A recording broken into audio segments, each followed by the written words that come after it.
شاہ رفت اللہ اکبر 1 دسمبر 1978 کوہ ایلبرز کی سب سے اونچی چوٹی ساری گرمی اور ننگے سر دھوپ میں کھڑی رہی، اور جو ہی اکتوبر میں گلابی جاڑا شروع ہوا اس نے ایک رات خاموشی سے برف کی سفید ٹوپی اوڑھ لی۔ برف کم تھی، سستی ململ کی جھلمل کرتی ٹوپی اتنی شفاف تھی کہ آر پار سب کچھ نظر آتا۔ سردی بڑھتی چلی گئی تھی، پھر راتوں کو چپکے ہوا کی نمی جم جاتی اور برف میں اضافہ ہو جاتا۔ چند ہی دنوں میں سلسلہ کوہ کی ساری چوٹیوں کی دستار بندی ہو گئی۔ ہر جگہ برف کے تہ بتہ اور پیچ در پیچ امامے نظر آنے لگے۔ آج 1 دسمبر ہے۔ پہاڑ نے برف کا ہاف کوٹ پہن رکھا ہے۔ ہر روز اس کی لمبائی میں خود بخود اضافہ ہوتا جا رہا ہے، اور 2-3 ہفتے کے بعد برف کا سفید چوغا پہاڑ کے دامن تک آ جائے گا۔ جنوری کے دوسرے ہفتے میں برف ہمارے گھر کے صحن تک آ جائے گی۔ لان میں سفید دانہ دار برفانی چادر بچھ جائے گی۔ آنکھوں کی ٹھنڈک کا سامان ہوگا۔ لکڑی کے 2-3 تختے گھر کے سوئمنگ پول میں تیرائے جائیں گے۔ سطح آب پر جمنے والی برف کا آئینہ ان سے ٹکرا کر چور چور ہو جائے گا۔ جمعہ کی نماز حسب معمول پاکستانی مدرسے کے ان کمروں میں ہوئی جن میں بچے پڑھتے ہیں۔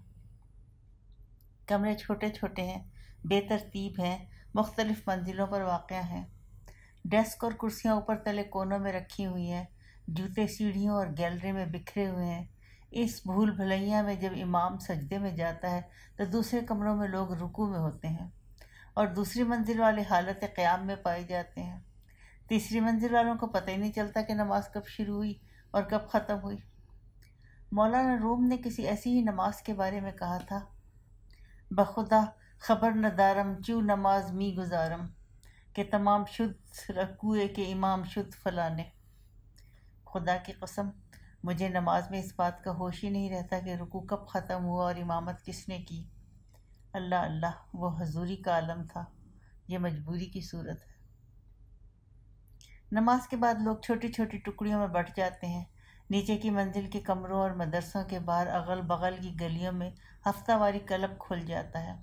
لوگ ایک دوسرے کی خیر خبر پوچھنے کے ساتھ ساتھ چھوٹی بڑی گھریلو خبروں، پرانے رسالوں اور VCR کی نئی فلموں کا تبادلہ کرتے ہیں۔ بیماروں کا حال پوچھتے ہیں، اگلے ہفتے کے لیے کھانوں کے دعوت نامے تقسیم کرتے ہیں۔ پاکستان سے اگر کوئی خراب سیاسی خبر آئی ہو، جیسا کہ اکثر ہوتا ہے، تو اس میں خیر و خوبی کا پہلو تلاش کرنے کی کوشش کرتے ہیں۔ نماز جمعہ کے بعد لوگ فضل کی تلاش میں اس غیر رسمی گپ شپ میں شامل ہو جاتے ہیں، جو بعض اوقات 10-15 منٹ کے بجائے آدھ گھنٹے تک کھینچ جاتی ہے۔ اب تک اس بے عنوان مذاکرے کے سارے موضوع خالص نجی اور پاکستانی ہوا کرتے تھے۔ میزبان ملک کا ذکر شاذ و نادر ہوتا تھا، لیکن حالات بدل گئے ہیں۔ آج ساری گفتگو ایران کے بارے میں ہو رہی ہے۔ کوئی اور موضوع جچتا ہی نہیں، ہر شخص فکر مند ہے۔ سب متفق ہیں کہ دل کا جانا ٹھہر گیا ہے۔ دل سے مراد شہنشاہ ہے۔ صبح گیا یا شام گیا، صبح سے مراد دسمبر اور شام سے مراد جنوری ہے۔ بس 7-8 ہفتے کی بات ہے، ممکن ہے 7-8 دن میں ہی فیصلہ ہو جائے۔ کل سے ماہ محرم شروع ہو رہا ہے۔ سب کی نظریں 9ویں اور 10ویں محرم پر لگی ہوئی ہیں، روز تاسوعا اور روز عاشوراء۔ لوگ جو مہینوں سے احتجاج کر رہے ہیں، شاید ان 2 دنوں میں اپنا آخری فیصلہ خود ہی صادر کر دیں۔ رہنما بھی جذبے اور موقع کی مناسبت سے کوئی بڑا قدم اٹھانے کی فکر میں ہیں، وگرنہ وہ پیچھے رہ جائیں گے، اور لوگ جو پہلے ہی بہت آگے نکل گئے ہیں انہیں پہچاننے سے انکار کر دیں گے۔ ایک ٹولی ایران سے انخلا کے معاملے پر بحث میں الجھی ہوئی ہے، دوسری ٹولیوں سے لوگ ٹوٹ کر اس میں شامل ہو رہے ہیں۔ امکانات کا جائزہ لیا جا رہا ہے، معلومات کا تبادلہ ہو رہا ہے۔ افواہ کے ہر نہلے پر قیاس کا دہلہ لگ رہا ہے۔ گفتگو زیادہ سنجیدہ ہو جائے تو کوئی نہ کوئی فقرے باز اسے واپس عوامی سطح پر لے آتا ہے۔ ان لوگوں کی باتوں سے پتہ چلتا ہے کہ پاکستانی مہمان کارکن خوف و خطر کی کسی اشارے کو سمجھنے کی صلاحیت نہیں رکھتا۔ وطن میں غریبی پر غریب الوطنی کو ہر حال میں ترجیح دیتا ہے۔ ادھر پچھلے چند ہفتوں میں مغربی ممالک کے ہزاروں باشندے سر پر پاؤں رکھ کر بھاگ گئے ہیں، اور ادھر یہ عالم ہے کہ پچھلے ہفتے ایک دوست کو تہران ایئرپورٹ سے فون آیا، چاچا جی میں انوار بول رہا ہوں، میں وابڈا سے لمبی چھٹی لے کر کام کرنے کے لیے ایران آ گیا ہوں۔ چچا نے حیرت سے پوچھا، یہ آنے کا کون سا وقت ہے؟ جہاں سے لوگ فرار ہو رہے ہیں وہاں منہ اٹھائے چلے آنے کا کیا مطلب؟ جواب ملا، ایران آنے کا اس سے بہتر موقع کب ملے گا؟ جانے والے جو نوکریاں خالی کر رہے ہیں انہیں کون پور کرے گا؟ پہلے کوئی پوچھتا نہ تھا، اب ہماری مانگ ہے۔ اب میں نوکری کے پیچھے نہیں پھرتا، بلکہ نوکری کی پیشکش کرنے والے میرے پیچھے پیچھے پھر رہے ہیں۔ انوار ایک گریجویٹ انجینئر ہے۔ ان کا خیال ہے کہ ابتری اور افراتفری نے ان کے لیے رزق کا بلند دروازہ کھول دیا ہے۔ 2 دن میں انہوں نے کانٹریکٹ پر دستخط کیے اور زابل چلے گئے۔ یہ گاؤں پاک افغان سرحد کے پاس واقع ہے۔ وہاں ایک ڈیم کی تعمیر عملے کے بھاگ جانے کی وجہ سے رکی ہوئی ہے۔ ایران میں رہنے والے پاکستانیوں کے جذبات کی ترجمانی ایک ڈاکٹر نے بڑی ہوشمندی کے ساتھ کی۔ اس نے حالات حاضرہ پر ہونے والی بحثہ بحثی کی بساط یہ کہہ کر لپیٹ دی، انخلا، فرار، سبکدوشی یہ مسائل ہمارے نہیں دوسروں کے ہیں۔ انخلا امریکہ اور یورپ کے ان باشندوں کا مسئلہ ہے جن کے لیے ایران ایک ملک نہیں بلکہ ایک سنہری موقع ہے۔ فرار ان ایرانی باشندوں کا ہے جنہوں نے اپنے ہم وطنوں کو کبھی انسان نہیں سمجھا۔ رہی سبکدوشی تو یہ قبلہ رضا شاہ کی ذات شریف کا مسئلہ ہے۔ ہم نہ سفید فام ہیں، نہ خردماغ اور نہ صاحب تاج و تخت۔ ہمارا مسئلہ بیوی بچے ہیں۔ اگر ان کا مستقبل بیرون ملک رہ کر سنور سکتا ہے تو پھر ہمیں ہر چیز منظور ہے۔ جلوس منظور، تنور پر لگی ہوئی قطار منظور، پیٹرول پمپ پر گھنٹوں کھڑے رہنا منظور، بجلی کے بغیر سرد تاریک راتوں میں ٹھٹھرنا بھی منظور۔ جتنی دیر میں نماز جمعہ اور سر راہ کھڑے پاؤں والا ہفتہ وار اجلاس ختم ہوا، اتنی دیر میں سبز کوئی موٹر پر ایک مہم سر کر کے واپس آ گیا۔ وہ کہیں سے ڈھونڈ ڈھانڈ کر ایک نئی لالٹین خرید لائے۔ یہ چین کی بنی ہوئی ہے۔ اصل قیمت سے 4-5 گنا زیادہ رقم ادا کرنے کے باوجود 450 ریال میں اندھیرے کو اجالے میں بدلنے کا سودا میں بڑا سستا لگا۔ بجلی ہر روز شام کو 7-7:30 بجے چلی جاتی ہے۔ جانے کا وقت مقرر ہے، آنا اس کا اپنی مرضی پر موقوف ہے۔ عام طور پر کوئی 2 گھنٹے بعد واپس آتی ہے، اس کے بعد اگلے 6-7 گھنٹوں میں کئی بار جاتی ہے اور کئی بار آتی ہے۔ کئی دن سے روشنی کے لیے چاند اور موم بتی کا استعمال کر رہا ہوں۔ چاندنی ہر شے پہ سونے کا ورق لگا دیتی ہے۔ ہر چیز اس نیم تاریک ماحول میں پر اسرار، خوبصورت اور سنہری نظر آتی ہے۔ موم بتی سونے کے ورق کا ایک ٹکڑا ہاتھ میں لے کر لہراتی ہے اور میز کے آس پاس سنہرا اجالا پھیل جاتا ہے۔ آج لالٹین جلے گی، کمرے میں دور دور تک اجالا ہی اجالا ہوگا، لیکن اتنی دور تک بھی نہیں جہاں خواجہ حسن نظامی کی لالٹین کی روشنی پہنچ جاتی تھی۔ میری لالٹین صرف مسکرائے گی، خواجہ صاحب کی لالٹین گفتگو کرتی تھی، مسائل تصوف پر روشنی ڈالتی تھی۔ ایک رات خواجہ صاحب نے لالٹین سے پوچھا، کیوں بھی تم کو رات بھر کے جلنے سے کچھ تکلیف تو نہیں ہوئی؟ ادھر ادھر کی باتیں کرنے کے بعد لالٹین نے کہا، اے نور خدا کے چراغ آدم ذات، سن، تیرے اندر بھی ایک روشنی ہے۔ اگر تو اس کی قدر جانے اور اس کو پہچانے تو سب لوگ تجھ کو روشنی کہنے لگیں گے، خاک کا پتلا کوئی نہ کہے گا۔ حکومت وقت نے موقع اور وقت کی نزاکت کا احساس کیے بغیر آج سے تمام مذہبی جلوسوں پر مکمل پابندی لگاتی ہے۔ لوگ اس حکم کے باوجود جمع ہوئے۔ پابندی کا لحاظ، نہ کرفیو کی پرواہ۔ فوج نے گولی چلائی، کچھ لوگ مارے گئے، کچھ زخمی ہوئے۔ تاریکی میں اضافہ ہوتا جا رہا ہے۔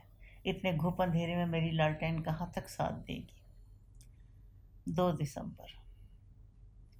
وہ برہمن نہ جانے کہاں رہتا ہے جو ہر چڑھتے سال کے بارے میں سوچے سمجھے بغیر ایک پرانی پیشین گوئی دہرا دیتا ہے کہ یہ سال اچھا ہے۔ سن ہجری کے سال نو کا آغاز گولیوں کی گونج میں ہو رہا ہے۔ چند گھنٹے ہوئے پچھلے سال کی رخصت کے موقع پر بھی گولیاں چل رہی تھیں۔ اس رفتار سے چند ہفتے بعد آنے والے نئے عیسوی سال کا استقبال بھی گولیوں سے کیا جائے گا۔ ایزن ترک ڈپٹی سیکرٹری جنرل ہیں۔ وہ رات 2:30 بجے انقرہ سے تہران پہنچے۔ سفارتی پاسپورٹ کے باوجود انہیں ضابطے کی کارروائی کے لیے گھنٹہ بھر ایئرپورٹ پر مارا پھرنا پڑا۔ باہر نکلے تو سفارت خانے کی سٹاف کار ندارت اتنی رات گیا کوئی ڈرائیور سیڑھی نمبر پلیٹ والی گاڑی چلانے کا خطرہ مول لینے کے لیے تیار نہ ہوا۔ ناچار ٹیکسی پر سوار ہوئے۔ اس نے 3 کرائے لیے، فاصلے کا کرایہ، رات کا کرایہ اور خطرے کا کرایہ۔ مسز امینی کا گلا خشک ہے اور چہرے پر ہوائیاں اڑ رہی ہیں۔ ان کی آنکھوں میں خوف ہے جسے وہ مشورے کے بہانے مجھے منتقل کرنا چاہتی ہیں۔ سر، میں بڑی دیر سے مسٹر رضوانی اور مسٹر ایزن کے اٹھنے کا انتظار کر رہی تھی۔ سر، حالات تشویشناک ہو گئے ہیں۔ اس وقت شہر میں کچھ تار ہو رہا ہے۔ ہیلی کاپٹر سے گولیاں چلائی جا رہی ہیں۔ ہر طرف بھگدڑ مچی ہوئی ہے۔ اس سے پہلے کہ ہمارا دفتر بھی گولیوں کی زد میں آ جائے، ہم سب کو یہاں سے نکل جانا چاہیے۔ میں نے پوچھا، کیا آج ہنگامہ کل سے زیادہ ہے؟ جواب ملا، بہت زیادہ۔ حالانکہ کل ظالموں نے کوئی 20,000 افراد مار ڈالے تھے۔ یہ مبالغے کی وہ حد ہے جو میری برداشت سے باہر ہے۔ میں بیزاری کا اظہار کرتا ہوں، حقیقت پسندی سے کام لینے کا مشورہ دیتا ہوں۔ ادھر سے اس قدر اصرار ہے جیسے ہلاک ہونے والوں کی گنتی کا کام خود مسز امینی نے کیا تھا۔ تنگ آ کر میں نے کہا، محترمہ، اگر 20,000 جنازے ایک قطار میں رکھے جائیں تو وہ قطار تہران سے کرج ہوتی ہوئی کئی کلومیٹر آگے نکل جائے گی۔ اس کے بعد تھوڑی دیر کے لیے خاموشی ہو گئی۔ اتنے میں پاکستانی مدرسے سے اطلاع آئی کہ والدین فوراً آ کر بچوں کو لے جائیں۔ مرزا رفیق، عنایت اور ارشاد احمد اسکول کی جانب روانہ ہوئے۔ مسز امینی نے فتح مندانہ انداز سے میری طرف دیکھا۔ سر، میں سچ کہہ رہی ہوں، حالات اتنے خراب ہیں، اگر میں آپ کی جگہ ہوتی تو 2-3 ماہ کی چھٹی لے لیتی، وگرنہ 4-6 ہفتے کے لیے ترکی اور پاکستان کے دورے پر نکل جاتی۔ خواہ خطرہ مول لینے کا کیا فائدہ؟ میں نے دفتر میں حاضری کا جائزہ لیا۔ 3 دن سے ترک خواتین نہیں آئیں۔ عاشورہ سے پہلے ان کی واپسی کی کوئی امید نہیں ہے۔ ایرانی خواتین کی حاضری بھی ہنگاموں کی وجہ سے بے قاعدہ ہے۔ جب وہ آتی ہیں تو پیچھے سے شوہروں یا ہونے والے شوہروں کا ٹیلی فون آ جاتا ہے۔ ایک کہتا ہے دفتر چھوڑو اور فوراً گھر آ جاؤ۔ دوسرا کہتا ہے تمہارے گھر کے راستے میں خطرہ زیادہ ہے، میرے گھر آ جاؤ۔ ایک عرصے سے وہ ثابت قدم شیدائی بھی RCD سیکریٹریٹ میں نظر نہیں آیا، جو ہفتہ 10 دن میں ایک بار اس خاتون دوست سے ملنے آتا تھا جس سے وہ کسی زمانے میں شادی کا خواہش مند تھا۔ اس بات کا احترام کرتے ہوئے کہ وہ دونوں مدتوں سے اپنے اپنے گھر آباد کر چکے ہیں، وہ دفتر کے 2 ایک ساتھیوں کی موجودگی میں صرف چائے کی ایک پیالی پی کر واپس چلا جاتا ہے۔ یہ ہنگامہ بھی کتنا شدید ہے کہ اس کی وجہ سے کیسے کیسے وزیدار لوگ اپنی پرانی روش بدلنے پر مجبور ہو گئے۔ محلے کے 2-4 افراد ملنے کے لیے آئے، کہتے ہیں شہر کی حالت بہت خراب ہے۔ سر، ہمارے لیے کیا حکم ہے؟ ہنگامے کی شدت کا احساس کچھ اور بڑھا۔ میں نے اپنا 2 ماہ پرانا زبانی حکم ایک بار پھر دہرایا، جو شخص جب اور جس وقت اپنی یا اہل خانہ کی حفاظت کی خاطر دفتر سے جانا چاہے وہ جا سکتا ہے۔ دفتر جو پہلے ہی نصف خالی تھا 5 منٹ میں بالکل خالی ہو گیا۔ بجلی بند، ٹیلی فون خاموش، دفتر خالی۔ میں یہاں بیٹھ کر کیا کروں گا؟ میں گھر کی طرف روانہ ہوا۔ فرح آباد کے زیر تعمیر ویرانے کے موڑ پر خورستانی کھجور اور گورگانی سنترا بیچنے والے معمول کے مطابق اپنی جگہ پر کھڑا ہوا پایا۔ بائیں طرف گھوم کر میں بچوں کے اسکول پہنچا۔ یہ ایران زمین انٹرنیشنل اسکول کسی اور ہی دنیا میں آباد ہے۔ یہاں سوئٹزرلینڈ کا بیکالوریٹ کورس پڑھایا جاتا ہے۔ وہ کہتے ہیں آج اسکول کو وقت سے پہلے بند کرنے کی کوئی معقول وجہ ہمیں نظر نہیں آتی، اسکول والوں کی نظر کمزور ہے۔ مشاغل بے ساق اور بے سباق۔ شیکسپیئر کے ایک ڈرامے کی تیاری میں مصروف ہیں۔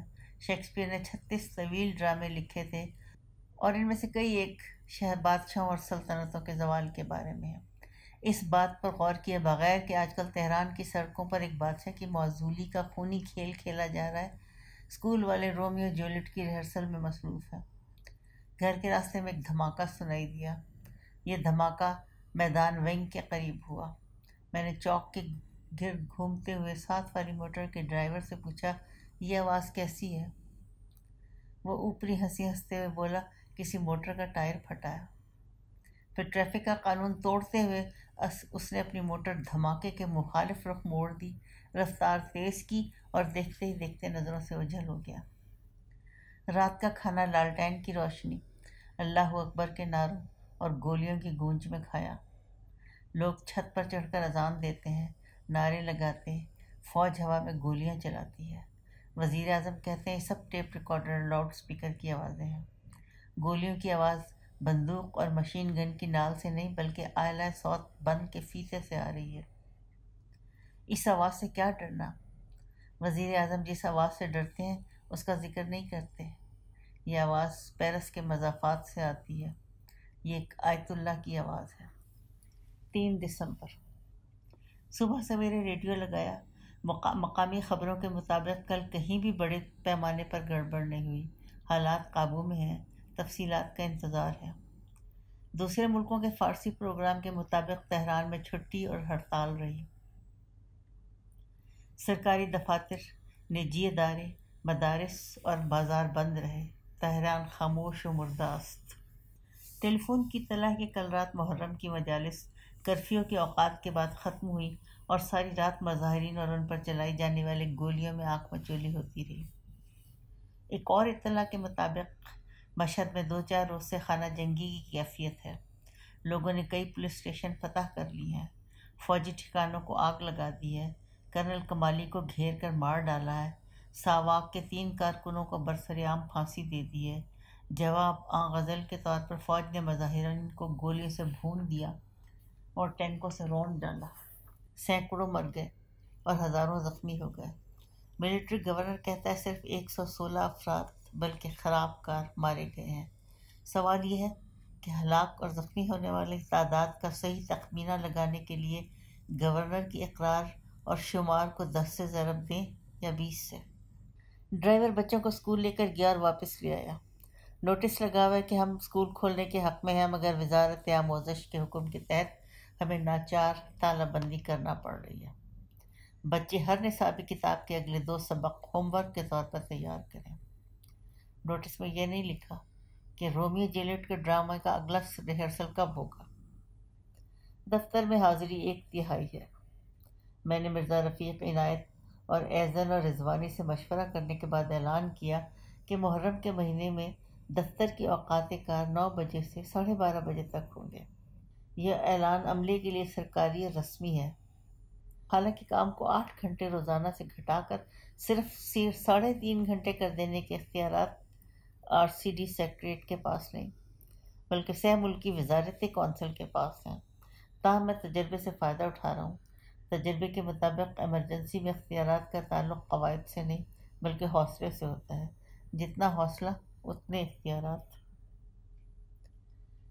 مجھے 6 ستمبر 1965 کی دوپہر کو لاہور میں حکومت مغرب پاکستان کے محکمہ مالیات میں ہونے والا ایک اجلاس یاد آیا۔ ہندوستان کو کسی اعلان جنگ کے بغیر پاکستان پر حملہ کیے ہوئے 6 گھنٹے ہو چکے تھے۔ صوبائی حکومت کے پاس مقامی فوج، border police, civil defence, red cross اور کئی دوسرے اداروں سے کچھ ایسے مطالبات زر آئے جو صوبائی دائرہ کار سے باہر تھے، یا ان کے لیے کابینہ اور گورنر کی منظوری درکار تھی۔ گورنر 204 میل کے فاصلے پر نتھیا گلی میں تھے، وزیر خزانہ 180 میل کے فاصلے پر راولپنڈی میں تھے، دشمن واگھا پر 12-13 میل کے فاصلے پر تھا۔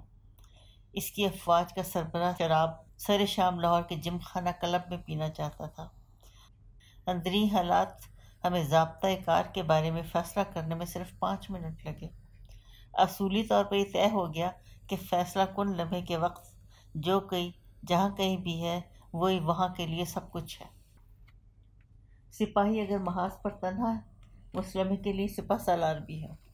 سیکشن آفیسر اکیلا ہے تو وہی گورنر ہے، اس سے بڑا افسر ہے تو وہ بذات خود حکومت پاکستان ہے۔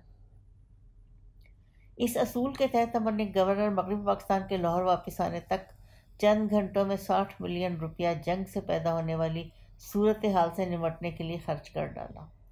رولز آف بزنس اینڈ آئین کو ملا دیا، صرف آئین جنگ پر نظر رکھی۔ طریقہ کار یہ تھا کہ محکمانہ تجویز کے تحریری ڈرافٹ بنانے، درست کرنے، ٹائپ کرنے، دستخط کرانے، ڈائری پر چڑھانے اور محکمہ مالیات میں بھیجنے کے بجائے متعلقہ محکمہ کے 2 ذمہ دار افسر محکمہ مالیات میں آ کر زبانی مدعا بیان کرتے، تجویز پر باہم غور ہوتا، 2 سطری فیصلے پر سب دستخط کرتے اور وہیں بیٹھے ہوئے جناب سبزواری اکاؤنٹنٹ جنرل مغربی پاکستان ایک چیک بنا کر محکمے سے آنے والے افسروں کے حوالے کر دیتے۔ پختہ مورچوں کے لیے سیمنٹ اور سریا اور عارضی مورچوں کے لیے ریت کی بوریاں اور کدال خریدنے کی زبانی تجویز موصول ہونے اور چیک جاری کرنے میں کل 15 منٹ لگے تھے۔ وہ جنگ بھی کیا جنگ تھی، ہر فرد ایک فوج تھا، ہر ذرہ خاک ایک مورچہ تھا، BRB نہر کے پانی کا ہر قطرہ ایک سمندر تھا۔ RCD بیمہ انسٹیٹیوٹ کے غیر ملکی طلباء کا ایک وفد ملنے کے لیے آیا ہے۔ پوچھتے ہم کیا کریں، پڑھائی بند ہے، جامع کے جلد کھلنے کا امکان بہت کم ہے، کھل کر بار بار بند ہونے کا امکان زیادہ ہے۔ ترکی اور پاکستان میں واپس آنے جانے میں خاصا خرچ اٹھتا ہے، یہاں رہتے ہیں تو روز بروز دشواریوں اور خطرے میں اضافہ ہوتا جاتا ہے۔ گھر والے الگ پریشان ہوتے ہیں، نہ جائے ماندن نہ پائے رفتن۔ آپ سے مشورہ لینے آئے ہیں، یہاں کیا ہونے والا ہے، حالات کب تک معمول پر آ جائیں گے، ہم والدین کو کیا جواب دیں؟ میں نے کہا ان سوالات کا جواب خود آپ کو دینا چاہیے۔ آپ مستقبل فروشی کا پیشہ اختیار کرنے والے ہیں، لوگ گھبرا کر آپ کے پاس آیا کریں گے اور آپ انہیں پریمیم کی رقم کے عوض ایک محفوظ مستقبل کی دستاویزی ضمانت فراہم کریں گے۔ موکل کے فون کا دباؤ اس خیال سے کم ہو جائے گا کہ اس کی سلامتی کا ذمہ کسی بیمہ کمپنی نے لے لیا ہے۔ خود آپ کی بیمہ کمپنی نقصان کے احتمال اور برداشت کا بیمہ کرائے گی تاکہ اس پر مالی دباؤ کم ہو۔ وہ جو لندن میں لائٹس ایسوسی ایشن والے ہیں، انہوں نے بیمہ در بیمہ اور بیمے میں بچت کے لیے بڑی شہرت حاصل کی ہے۔ وہ نت نئے امکانی حادثات کا بیمہ کرتے رہتے ہیں، ناچنے والے کی ٹانگ کا بیمہ، گانے والے کی گلے کا بیمہ، بجانے والے کی انگلیوں کا بیمہ، اولمپک کھیلوں کے وقت پر منعقد ہونے کا بیمہ، بادشاہوں کے جشن تاج پوشی کا بیمہ، نئی ایجاد کا بیمہ کہ مقررہ مدت تک کوئی اور ایجاد اس پر سبقت نہیں لے جائے گی، گھڑ دوڑ کے اصیل گھوڑوں کی صحت اور زندگی کا بیمہ سمجھ میں آتا ہے، لیکن یہ لوگ گھڑ دوڑ سے فارغ ہونے والے گھوڑوں کی نسل کشی کی صلاحیت اور سالانہ کارکردگی کا بیمہ بھی کر لیتے ہیں۔ ایسے مردانہ اور باکمال پیشے کے زیر تربیت نوجوانوں کو ایران میں ہونے والے ہنگاموں سے پریشان ہونے کے بجائے ان کا پیشہ ورانہ جائزہ لینا چاہیے۔ آپ کا تعلق تیسری دنیا سے ہے، غور کیجیے اس پسماندہ دنیا کو جسے عربی میں عالم فقیر کہتے ہیں کیسے کیسے بیمے کی ضرورت ہے۔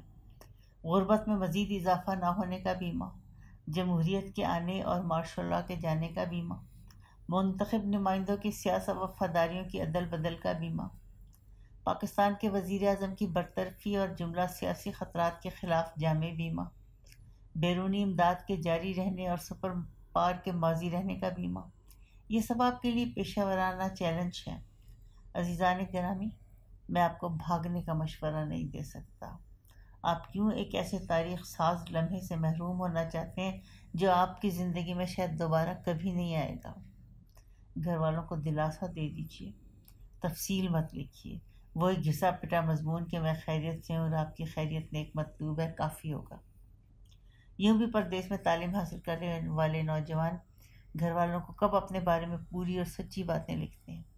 بس ان سے خرچ کے لیے مزید رقم کا مطالبہ نہ کیجیے، وہ آپ کے بارے میں بے فکر ہو جائیں گے۔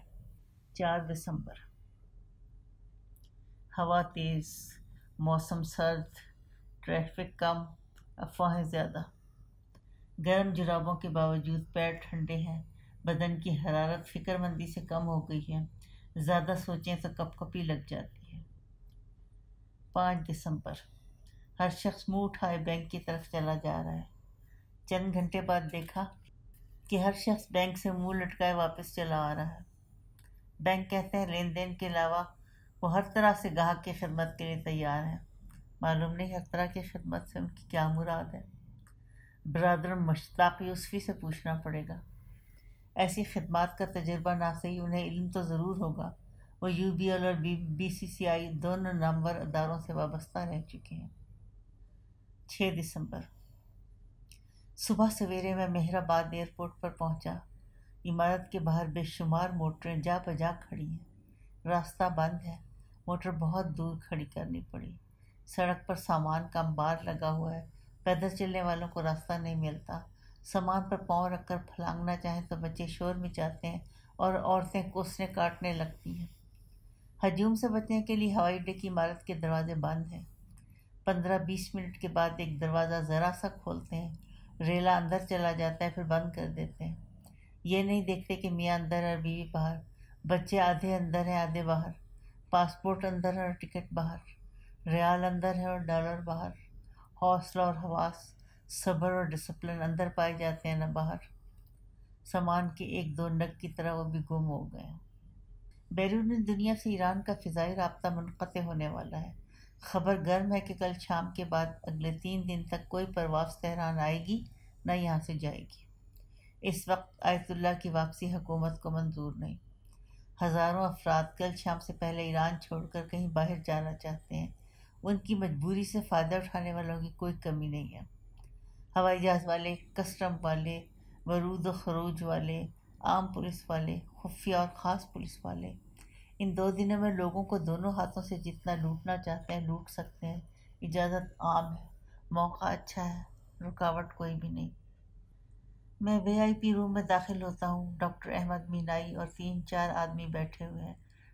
ڈاکٹر مینائی RCD میں میرے پیش رو، پاکستان میں ایران کے سفیر کی حیثیت سے اپنے عہدے کا چارج لینے جا رہے ہیں۔ تیسری بار پرواز میں تاخیر کا اعلان ہوا۔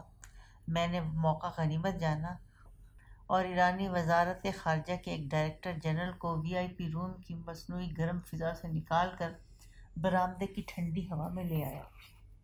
کھلی فضا میں کھل کر بات ہوئی۔ ڈائریکٹر جنرل کہنے لگے، حالات جتنے خراب نظر آتے ہیں اس سے کہیں زیادہ خراب ہیں۔ دکھ اس بات کا کہ فوجی حکومت بالکل ناکارہ ثابت ہوئی۔ اس کی ناکامی نے حالات کا رخ بدل دیا ہے۔ اب جو راستے کھلے رہ گئے وہ سارے انارکی کی طرف جاتے ہیں۔ جنرل اظہری کی فوجی حکومت کی حماقت ملاحظہ کیجیے۔ ایسے بیان دے رہی ہے جیسے ناکام سول انتظامیہ دیا کرتی ہے۔ کرفیو نافذ کر دیا گیا ہے، خلاف ورزی کرنے والوں کو سزا دی جا رہی ہے۔ لوگ ہزاروں کی تعداد میں اس حکم کی کھلے بندوں خلاف ورزی کرتے ہیں۔ حکومت ایک نیا بیان جاری کر دیتی ہے، کرفیو کے اوقات میں اضافہ کر دیا گیا، خلاف ورزی کسی صورت برداشت نہیں کی جائے گی۔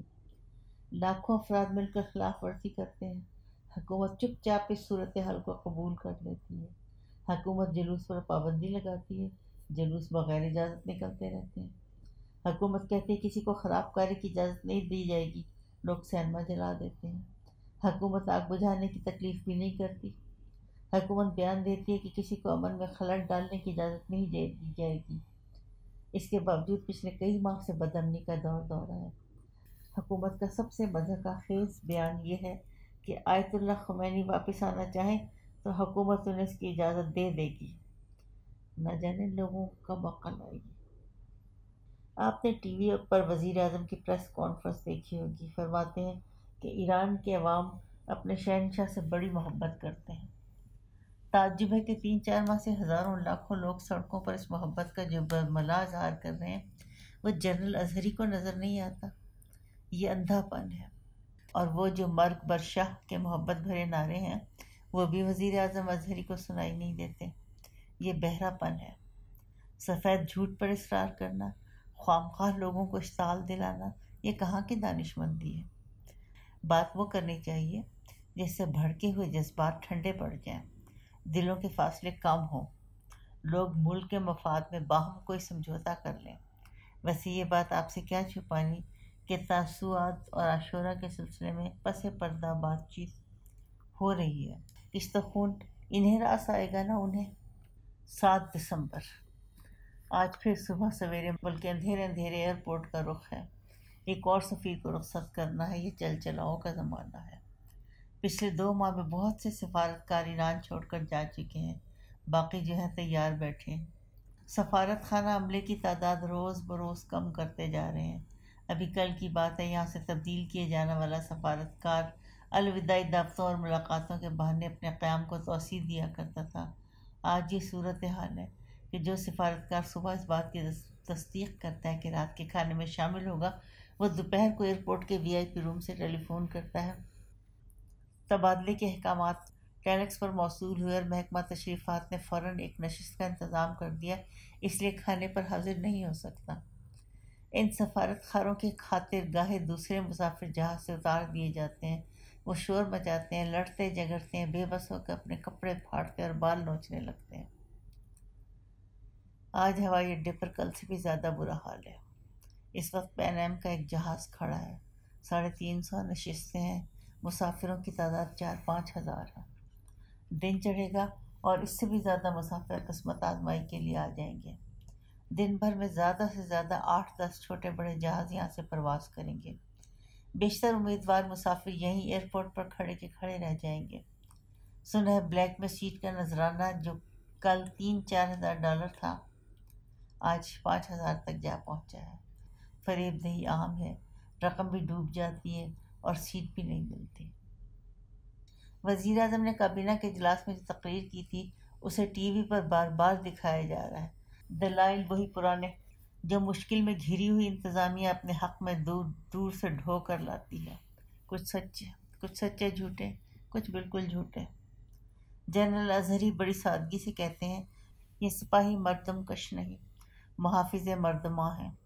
یہ نہیں بتاتے کہ مردمان آخر کون ہیں، وہ لاکھ جو سڑک پر جمع ہوتے ہیں اور اپنا حق مانگتے ہیں، یا وہ ہزاروں ہزار جو ایئرپورٹ پر جمع ہوئے اور اپنے تمام حقوق سے دستبردار ہو کر جلد از جلد اس ملک سے چلے جانا چاہتے ہیں۔ مجھے مغربی پاکستان کے گورنر یاد آیا۔ صدر ایوب کے خلاف مظاہرے زوروں پر تھے۔ انہوں نے صوبے کے سارے کمشنر اور ڈی آئی جی پولیس جمع کیے، اپنی پریشانی کا ذکر کرتے ہوئے کہنے لگے، وہ سہ نکاتی فارمولہ جو میری 40 سالہ ملازمت کا حاصل ہے، اس شورش کو دبانے میں ناکام ہو گیا ہے۔ اول دشمن کو لوکیٹ کرو، دوم اپنی طاقت قوت کو جمع کرو، سوم پوری قوت سے دشمن کا صفایا کر دو۔ میں یہ ترکیب استعمال کرنا چاہتا ہوں، مگر پہلا مرحلہ ہی طے نہیں ہوتا۔ یہ حریف بڑا چالاک ہے، ہاتھ ڈالنے کا موقع ہی نہیں دیتا۔ کبھی یہاں جلسہ کرتا ہے، کبھی وہاں جلوس نکالتا ہے، کبھی مال روڈ پر ٹائر جلاتا ہے، کبھی شاہدرہ میں اومنی بس کو آگ لگا دیتا ہے، ادھر لائل پور میں ہڑتال کرتا ہے، ادھر ملتان میں ریل گاڑی روک لیتا ہے، سکھر میں پٹری اکھاڑ دیتا ہے، حیدرآباد میں آگ لگا دیتا ہے، کراچی میں وہ روز کوئی نہ کوئی ہنگامہ کھڑا رہتا ہے۔ میں آج تک اس کا ٹھکانہ معلوم نہیں کر سکا۔ کراچی میں وہ روز کوئی نہ کوئی نیا ہنگامہ کھڑا کرتا ہے، میں آج تک اس کا ٹھکانہ معلوم نہیں کر سکا۔ یہ ساری بات گورنر موسیٰ نے ایک ہی سانس میں کہہ دی۔ وہ تیز بولنے کے عادی تھے، جس لفظ پر زور دینا چاہتے تھے پہلے اس کے 2 ٹکڑے کر دیتے، پھر تشدید کا گوند لگا کر اسے جوڑ دیتے۔ اس معاملے میں وہ انگریزی اور اردو دونوں کے ساتھ یکساں سلوک کرتے تھے۔ جب وہ سانس لینے کے لیے دم بھر کو رکے تو آواز آئی، سر نہ آپ نے اسے اب تک کہیں لوکیٹ کیا اور نہ کر سکیں گے۔ وہ کوئی دشمن نہیں جو کہیں چھپا ہوا ہو، بلکہ اس ملک کے عوام ہیں جو سارے ملک میں پھیلے ہوئے ہیں۔ یہ آواز قاسم رضوی کی تھی، تحریک پاکستان کے طالب علم لیڈر جو ان دنوں ملتان کے کمشنر ہوا کرتے تھے۔ چند سال کے بعد لوگوں کو حکومت ملی جو صدر ایوب کے خلاف احتجاجی تحریک چلا رہے تھے۔ اسی عوامی حکومت نے آتے ہی اپنی دھاک بٹھانے کے لیے کوئی 1,500 افراد کو کہے سنے بغیر برطرف کر دیا۔ اس فہرست کے پہلے 4-5 ناموں میں اس کمشنر کا نام بھی شامل تھا جس نے ان لوگوں کے لیے گورنر ہاؤس میں کلمہ حق بلند کیا تھا۔ 8 دسمبر۔ ہفتے بھر سے لوگ اوندھی گنتی میں لگے ہوئے ہیں، 7 6 5 4 3 2 1 7 0۔ بس گھڑیاں گننے والوں کے حساب سے فیصلہ کن مارکے میں صرف 24 گھنٹے رہ گئے ہیں، بس کل کا دن۔ پسپا ہونے والی حکومتیں چھٹیوں کے معاملے میں بڑی فراخ دل اور مناہی پر عمل کرانے میں بڑی بے بس ہو جاتی ہیں۔ ایران کی فوجی حکومت نے بہت سی چھٹیوں کا اعلان کر دیا ہے۔ تاسوعا اور عاشورہ کے روز جلوس نکالنے پر جو پابندی تھی وہ بھی واپس لے لی ہے۔ کرفیو کی سختیوں میں بھی چھوٹ دے دی ہے۔ امریکہ کے صدر کارٹر نے اپنے بیان میں ایک تازہ مضمون باندھا ہے، اگرچہ ہماری خواہش ہوگی کہ کار منصبی کی تقسیم میں شہنشاہ کی اہمیت برقرار رہے، لیکن اس سلسلے میں حتمی فیصلہ ایران کے عوام کریں گے۔ اس اعلان کا سیدھا سادہ مطلب ہے کہ شہنشاہ کے دوست اور مربی اس کا ساتھ چھوڑنے کی تیاری کر رہے ہیں۔ جن پہ تکیہ تھا وہی پتے ہوا دینے لگے۔ یہ مصرع پامال سہی، مگر جب تک کوئی اس سے بہتر مصرع نہیں کہتا اس کا باموقع استعمال میں کوئی حرج نہیں ہے۔ استعمال کا یہ موقع صدر کارٹر نے فراہم کیا ہے۔ یہ وہی صدر کارٹر ہیں جو 11 مہینے پہلے تہران میں ہونے والے جشن سال نو میں شریک ہوئے۔ ملکہ فرح اور شہزادی اشرف کو اپنی سپر پاور باہوں میں لے کر ناچ فرمایا تھا، اور اس موقع پر شہنشاہ کا نثری قصیدہ کچھ اس انداز سے پڑا تھا: شہنشاہ ایران کی عظیم قیادت کا کمال یہ ہے کہ دنیا کے انتہائی غیر مستحکم اور پرفتنہ و فساد علاقے میں واقع ہونے کے باوجود ایران کا ملک سلامتی اور عافیت کے ایک جزیرے کی مانند ہے۔ اس کامیابی کا سہرا آپ کے سر ہے، اور جناب والا تباریہ اعتراف اور عقیدت کا خراج ہے آپ کی قائدانہ صلاحیتوں کے واسطے، اور اس عزت و تحسین اور محبت کے لیے جو آپ کی رعایا نے آپ کو دی ہے۔ جس رعایا کی بے پایہ محبت کا ذکر سال کے آغاز میں کارٹر نے کیا تھا، وہ سال کے ختم ہونے سے پہلے یک زبان ہو کر مرگ بر شاہ کے نعرے لگانے میں مصروف ہے۔